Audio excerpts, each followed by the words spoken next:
SwayamPrabha. Digital India. Educated India.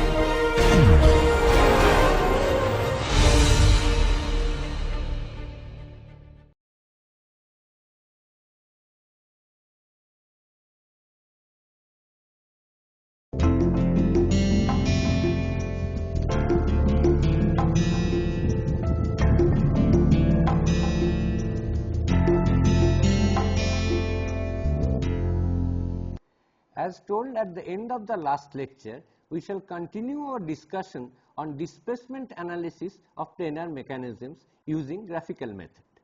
Last time we had examples, 3 examples, all were 6-link mechanisms with single degree of freedom. Today we shall discuss or take up a little more involved mechanisms with more number of links and maybe with more number of degrees of freedom, and show how the graphical method can be used for displacement analysis. As the first example today, that is the 4th example in the overall displacement analysis, we consider a 9-link front-end loader. First, let us have a look at the model of this loader. To start with, let us first discuss the model of this mechanism which is used for a front-end loader. As we see, there are 2 hydraulic actuators between link number 2 and link number 3, and there is another hydraulic actuator between this red link and this link, that is link 6 and link 7. By moving these 2 hydraulic actuators, we can move the front end of this loader, that is this bin which is link number 9.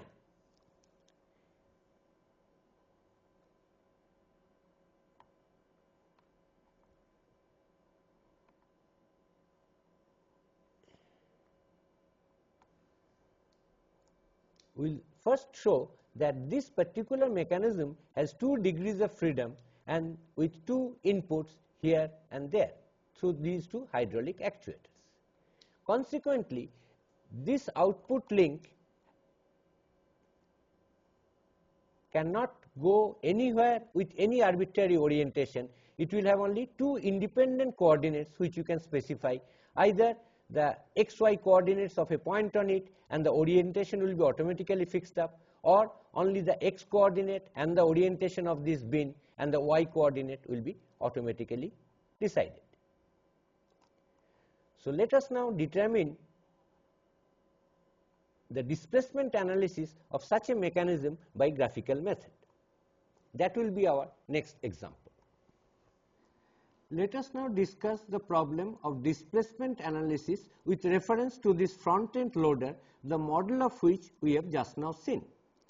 As we see, there are 2 hydraulic actuators, one at Z1, one named Z1 and the other named Z2.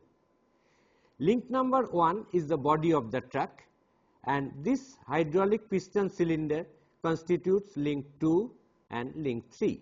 There is obviously a prismatic pair between link 2 and 3, which is the piston and the cylinder.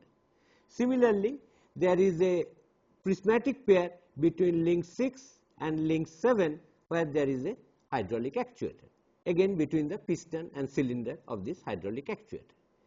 Link 7, one end is connected to this body of the truck at the revolute pair at O7. Link 4, one end is connected to a revolute pair to the body of the truck O4, and link 2, one end is connected to the body of the truck by a revolute pair at O2. Now let us see, this mechanism does not have all binary links as we have considered earlier. All the first 3 examples that we considered, they had either binary link or ternary link. Here, if we consider link number 4, as we see, it is connected to 4 different links, namely to link 1 at O4, link 3 at A, link 5 at B, and link 9 at C. So link 4, which has 4 revolute pairs, becomes a quaternary link, and link 5 is a ternary link connected to link 8, link 4 and link 6, and link 9 is the front end of the loader, that is the bin. So in this mechanism, because we have a quaternary link, that is a very higher order link, I will show how to conveniently use the tracing paper as an overlay, as we discussed in the previous lecture. Now let me state the problem. The problem is posed as follows, that if link number 9, the point D of link number 9 comes to D prime. This is the scale of the drawing, 25 centimeters is represented by this distance. Now when the point D comes to D prime, can we locate all other revolute pairs? That means where do they move in this configuration when point D of link 9 has moved to D prime? Before that, let me show that this mechanism has 2 degrees of freedom. For that, we count the number of links n, which we, as you have seen, 1, 2, 3, 4, 5, 6, 7, 8 and 9. N is 9. Now let me count the revolute pairs and prismatic pairs, that is J, the number of joints. What we see? We have 1, 2, 3, 4, 5, 6, 7, 8, 9. 9 revolute pairs plus 2 prismatic pairs, that is at these 2 hydraulic actuators. So total J is 9 plus 2, that is 11. If we remember our formula to calculate the degrees of freedom, that is F is equal to 3 times n minus 1 minus 2j, which we get 3 into 8, 24, minus 2 into 11, 22, that is F is equal to 2. Thus, it is a 2 degrees of freedom mechanism. Because we have 2 independent inputs at these 2 hydraulic actuators, it is a constant mechanism. Because it is 2 degrees of freedom, I can have 2 degrees of freedom for this output bin, that is the point D can go to D prime, but at that location the orientation of the bin will be automatically determined. I cannot take D to D prime and then again change the orientation. So we will solve this problem, that when D goes to D prime, how do we determine the location of all other revolute pairs? That is the first part of the problem. This is the figure of the same front end loader which we are discussing right now. As I said earlier, the point D has moved to this point which I call D1, and the objective is to find the location of all other movable revolute pairs, that is at A, B, E, F and C. We should note that O4C being 2 revolute pairs on the same rigid link 4, the distance O4C cannot change. So C must move on a circular path with O4 as center and O4C as radius. So this is the circle on which C must move. Also, D and C being 2 points on the same rigid link, that is number 9, that is the bin, this distance also cannot change. Because I know the location of D prime, I put my center of a circle with DC as radius, with D1 as the center. If I draw this circular arc, C must lie on this circle. Thus, we get that C should lie on this circle and also on this circle. That means the intersection of these 2 circles determine the location of C. When D moves to D1, C moves to C1. Now to locate the positions of the hinges, say A and B, which lie on link 4. As we noted earlier, link 4 is a rigid link, but it is a quaternary link having 4 hinges, one at O4, other at A, other at B and one at C. Now we know when D comes to D1, C has moved to C1. O4 does not move, so O4 remains there. to locate the positions of A and B corresponding to the second position, what we do, we take a tracing paper and mark these points O4, A, B and C. The relative positions of these O4, A, B, C can never change because they lie on the same rigid body. So what I do, I move this tracing paper now with O4 at O4 and C at C1. So these two red dots, which are the positions of A and B, is automatically determined A and B move to these new locations. So if we can now pierce this tracing paper here and there, I immediately get the locations of A and B. This point will give me A1 and this point will give me the location B1. Let me repeat it once more. Because O4, A, B, C are 4 points on the same rigid link, I use this tracing paper as an overlay, mark the relative locations of O4, A, B and C. Because 2 points define the rigid body completely, and in the second position I know the location of O4 and the location of C1. So I take these two red dots corresponding to O4 and C to this new location, and wherever these two dots come, they are the positions of A and B corresponding to the second configuration. Now, once we have obtained D1 and B1, it is very easy to determine the new location of this revolute pair E, because the distance DE does not change. So with D1 as center, I draw a circular arc with DE as the radius. So E must lie on this circle, and BE also does not change. So with B1 as center, I draw another circular arc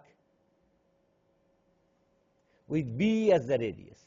Wherever these two circles intersect, that gives me the location of E, which I call E1. Similarly, to determine F, I know the locations B, E and F. These are the 3 points on the same rigid link 5. So I can again use this tracing paper as an overlay and mark B, F and E.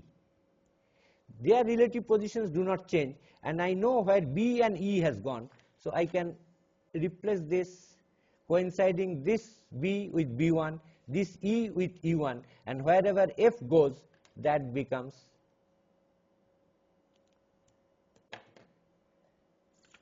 the location of F, which I call F1. So I have determined the location of all the moving hinges, namely A, B, F, E, D, as A1, B1, E1, F1, and D1 of course was given, and C as C1. So we have solved this part of the problem, that corresponding to the second position when D has moved to D1, where all other moving hinges go. Not only that, I can also find what is the inclination of the bin from the first position. That is, this line CD, that was its initial orientation, has now become this. So angle between these two lines, CD and C1 D1, determines the change in orientation of the bin. If I draw a parallel line through D1, let us say this is the line which is parallel to CD, then this amount of counterclockwise rotation of the bin has taken place when D has moved to D1. The problem that we have just solved, let me now restate the problem for your benefit. This was our example 4. The first part of the problem that we have just solved is that determine the location of all the revolute pairs when the pair at D moves to D1. we have also found out what is the amount of rotation of the bin corresponding to this movement. Now I leave an assignment for you to do from the same figure. Assume the actuator Z1 is held fixed, that is, the distance O2A is not changing, and the actuator Z2 is activated to change the distance O7F in the figure to 3/4 of its present value. Then what will be the corresponding rotation of the bin? You can follow exactly the same logic and same technique of graphical analysis to solve the second part of the problem. Let me now go to another example, which is our example 5. Now I will show you a figure which will be a simple 3R1P mechanism to scale. First we will verify that this is a non-Grashof type linkage.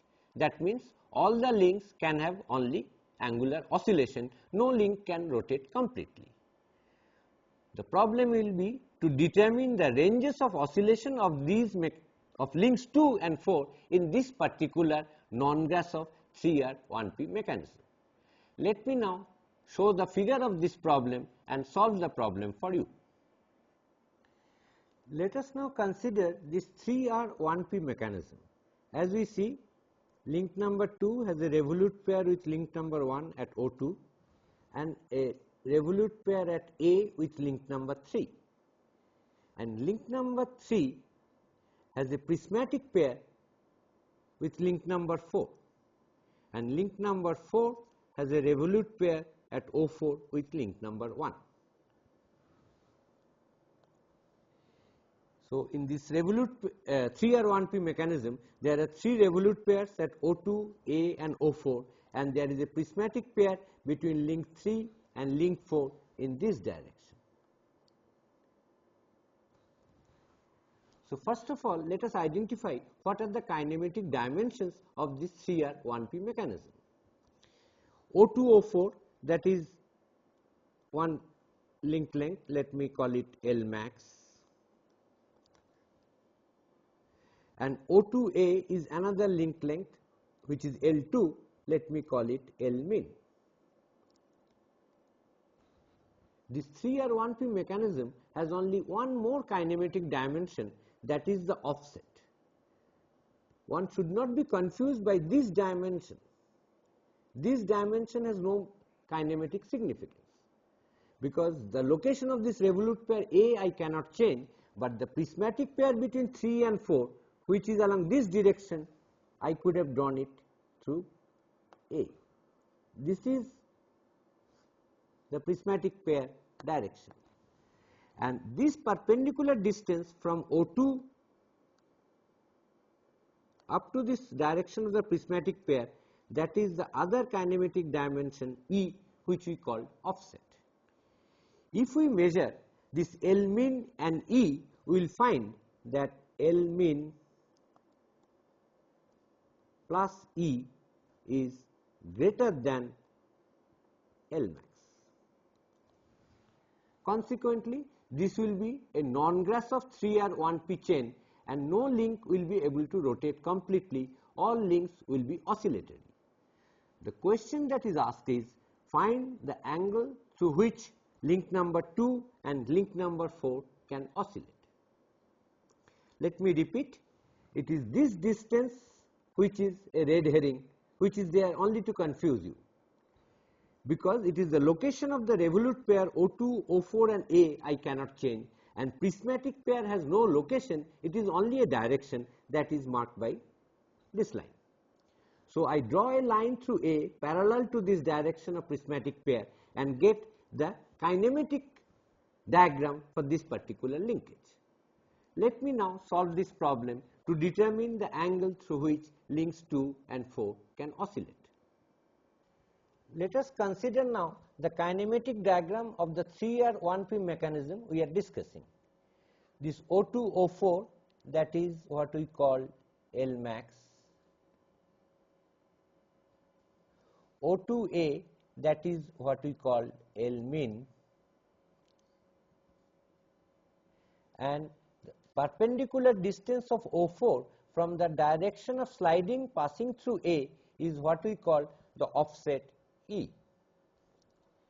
By measurement we can find that L min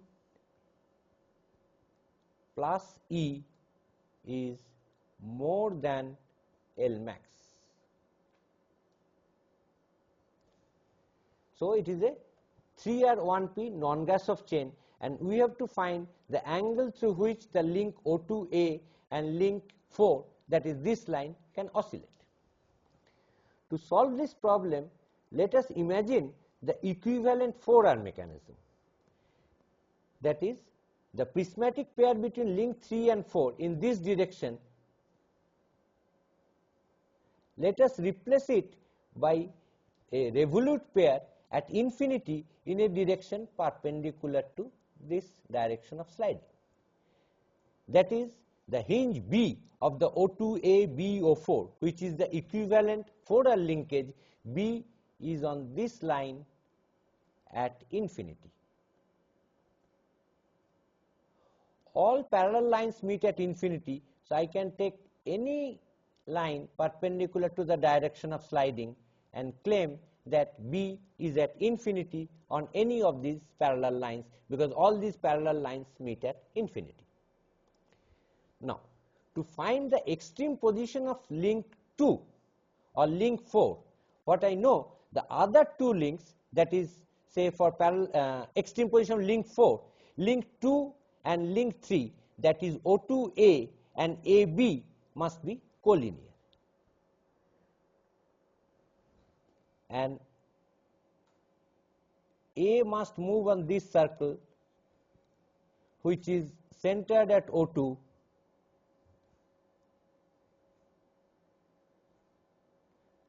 and radius O2A. This is the path of A. We call it KA.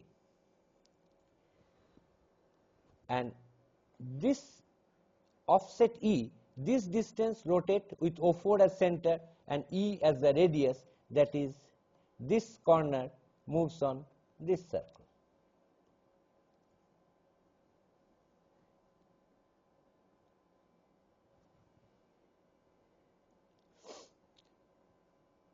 Now, let me draw a common tangent to these two circles, one centered at O2 and the other centered at O4. The common tangent between these two circles are these two lines.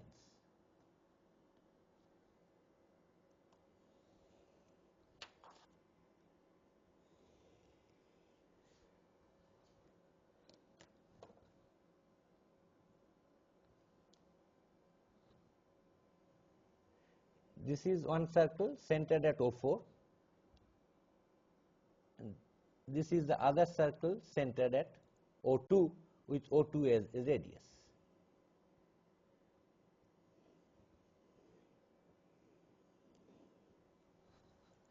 So these two lines represent the common tangent to these two circles. Let me see what happens when A occupies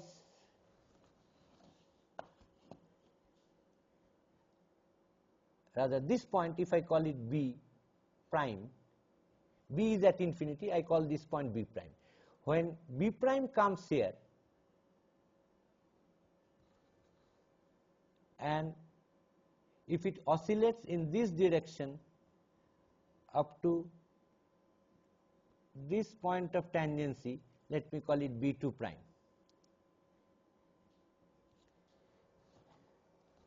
Let me find where is A now. These are the extreme positions of link 4, because as we will see, O2A and AB has become collinear now, because A is here, which I call A prime, and A is here, which I call A double prime. So O2 A prime, because it is tangent, is perpendicular to this direction of sliding, and B is also at infinity to this direction of sliding. So O2 A prime and B at infinity has become collinear. Same is true for the other configuration O2 A double prime and B, which is perpendicular to this line, direction of sliding, has become collinear. Consequently, link 4 has taken its extreme positions. So this is the angle through which link 4 oscillates, where O4B prime is tangent, common tangent I have drawn, and this is the point of tangency. This is the common tangent to these two circles. This is the point of tangency. To find the extreme position of link 2, I have to say that O4 B prime and B prime B should become collinear. These two circles intersect at, say, this I call A triple prime and this as A 4 primes.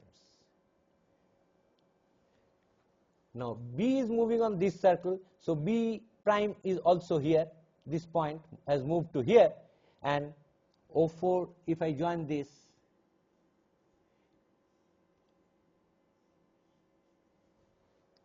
the B goes to infinity in this direction, because B will be always perpendicular to the direction of sliding at infinity. So what we see, that this link 4 O4 B prime and link 3 AB prime have become collinear, and consequently link 2 has taken its extreme position. Same will be true for this point of intersection, and link 2 oscillates through this large angle between its extreme positions. Just now we have seen a very large angle of oscillations of the input and output links of a 3R1P mechanism, which is of non-Grashof type. Here is a model which is again a 3R1P mechanism, and this is the L min, this is the L max, and E is such that L min plus E is more than L max. Consequently, this becomes a 3R1P non-Grashof type linkage. Let us now observe the angle of oscillations of this link and this link.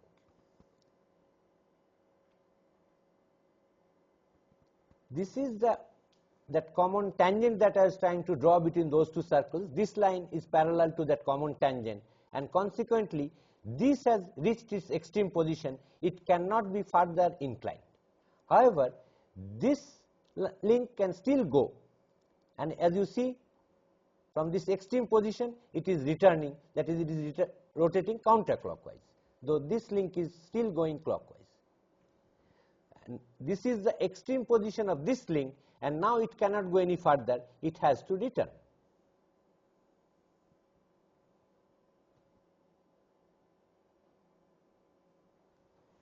Again, it has reached that extreme position and it cannot go any further, but this link can go, and that will, yes, this is the extreme position, it cannot go any further, and this link can still go, and the red link starts rotating in the opposite direction.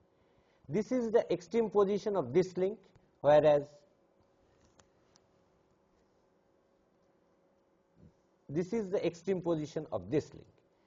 From this has to rotate in this direction, it cannot go any further. And from this it cannot go any further, it has to rotate in the opposite direction from here.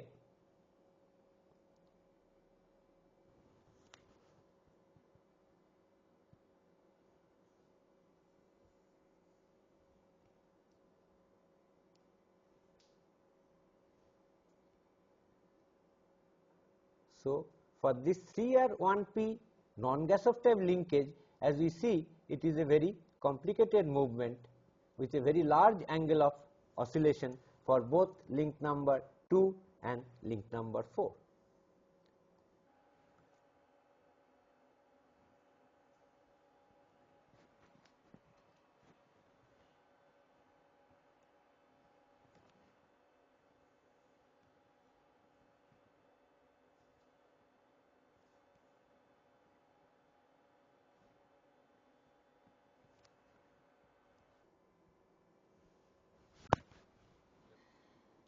As the last example of displacement analysis, Let us now consider a really complicated problem as shown in this figure.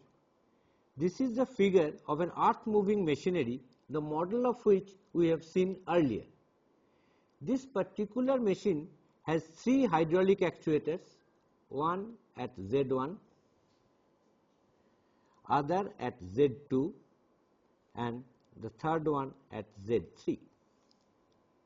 So, this has 3 independent inputs.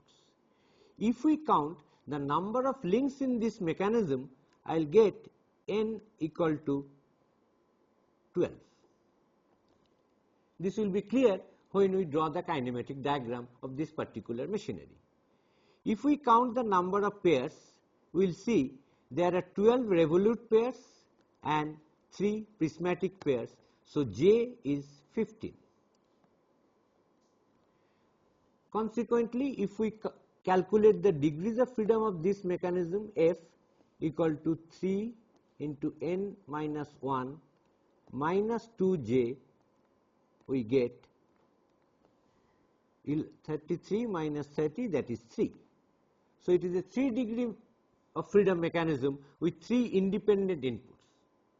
Consequently, it is a constant mechanism, and because of 3 degrees of freedom and with 3 inputs, this bin, that is the output link, which is defined completely by these 2 hinges J and K, can be taken anywhere with any orientation. That means, I can independently take J to say J2 and K to another position K2, which will completely define the position and orientation of this output link, which is the bin.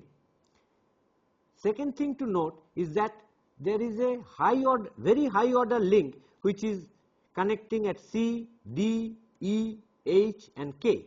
That means, this particular link has 5 revolute pairs in it, and it is a link of 5th order. So, we will show how we can use the tracing paper very conveniently to locate the revolute pairs in this kind of higher order link.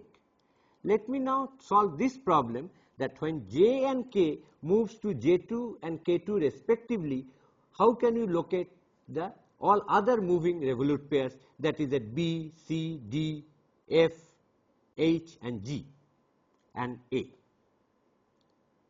That is the problem that we will solve right now. So, now let us consider the kinematic diagram of this earth moving machinery which we have just seen.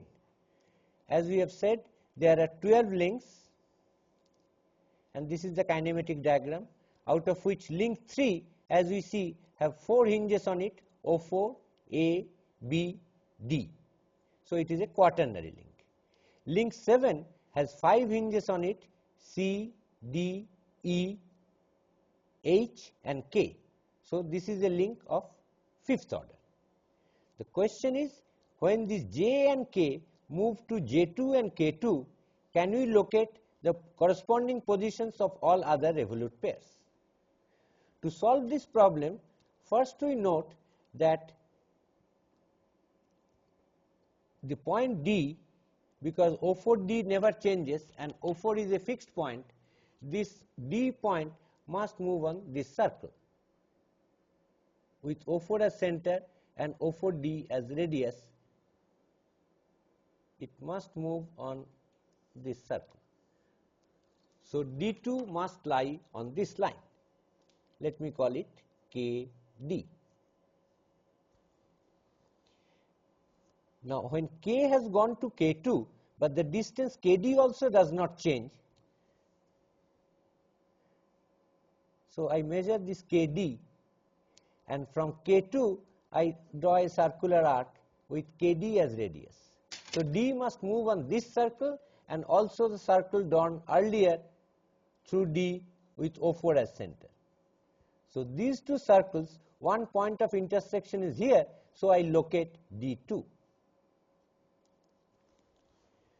Once I have located 2 points, that is O4 and D2 on this quaternary link number 3, A and B I can easily determine using the tracing paper.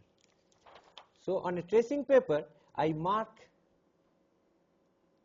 O4, A, B and D. these 4 points, their relative positions do not change because they belong to the same rigid link 3. Now O4 does not move, so it stays here.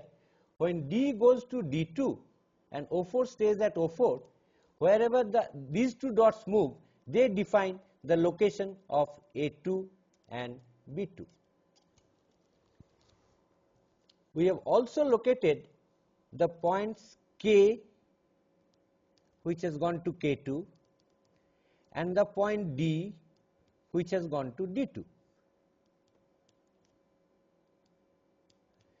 Now link number 7 is a link of order 5, and it has 5 hinges, namely K, H, E, D and C.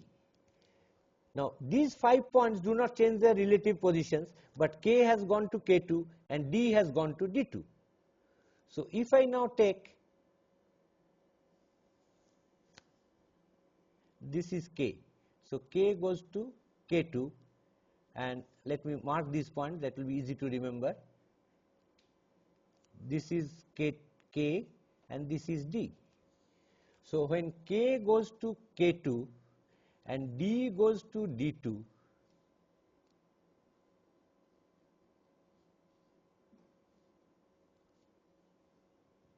K has gone to K2 and D has gone to D2, and these other marked points give you the location of C2, E2 and H2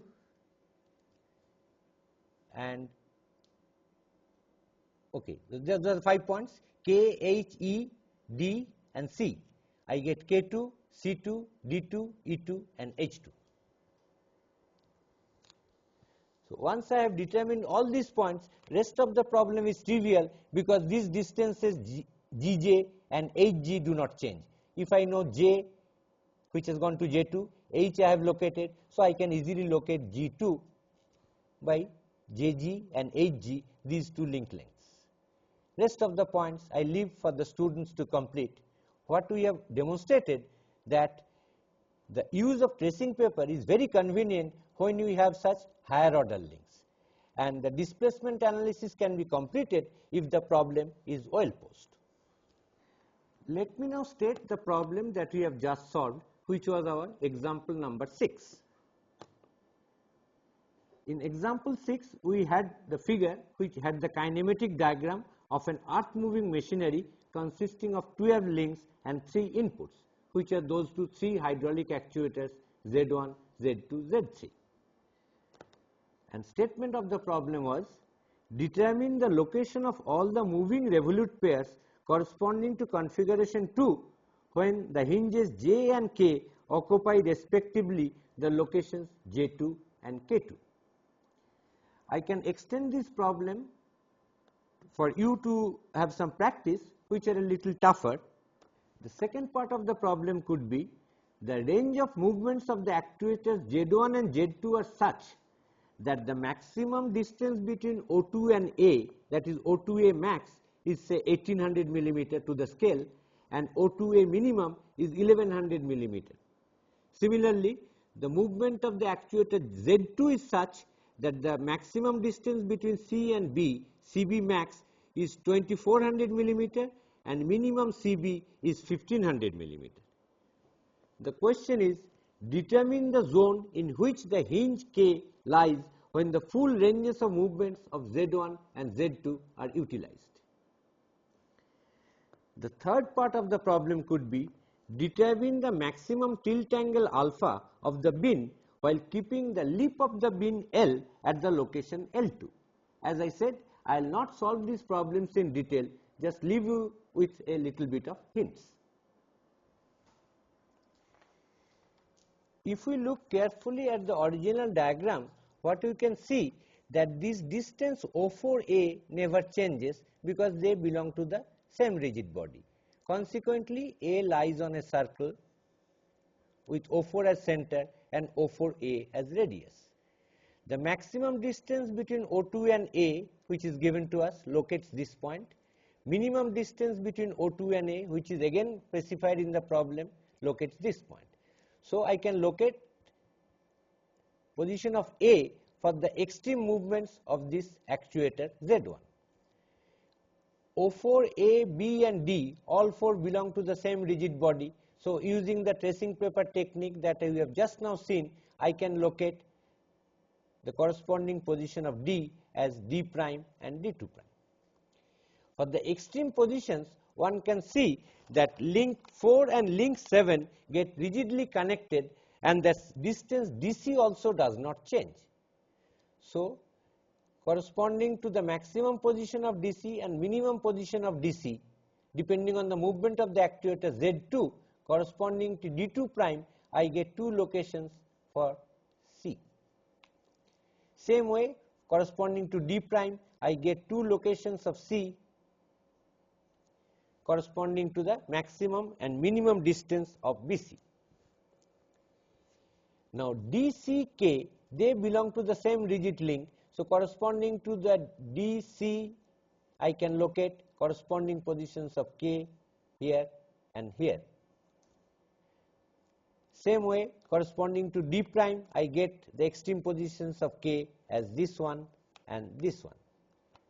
Now the question is, what is the range in which the hinge K lies when the maximum movements of these two actuators between O2 and A and between B and C is utilized? This is the maximum distance BC, this is the minimum distance BC. One can easily see that when the two actuators have taken the extremum positions, the distance dk does not change. Consequently, this is a circular arc with D double prime as the center and this as the radius. Same way, this as the radius. So I get these two circular arcs. Same way, one can say that distance from O4 does not change, again because if the actuators are at maximum locations, link number 4 and 7 get rigidly connected and K moves on a circle with O4 as center. So this is another circular arc joining K1 double prime and K1 prime with O4 as center, and another circular arc with O4 as center and radius O4 K2 prime. So these four circular arcs determine the region in which the hinge K can lie when the maximum and minimum distance between O2 and A and B and C are utilized by the hydraulic actuators. So in the full range of operation, the hinge K lies within this region. With this hint, you should be able to complete the problem. To answer the third part of the problem, that is the tilt angle of the bin when the lip is kept at this location L2, we solve it as follows. We have already determined that the region in which the hinge K lies when the total range of movements of the actuators are used. The hinge K can never go outside this region consisting of four circular arcs. But L and K are 2 points on the same rigid body, so their distance cannot change. If the lip is kept fixed at L, then I rotate this line LK2 to reach the boundary of this region, that is K3, and this angle gives the angle of rotation that the bin undergoes keeping the lip at L. It cannot rotate any further because then K will go outside this range, which is not possible for the range of movement of the actuators which are given.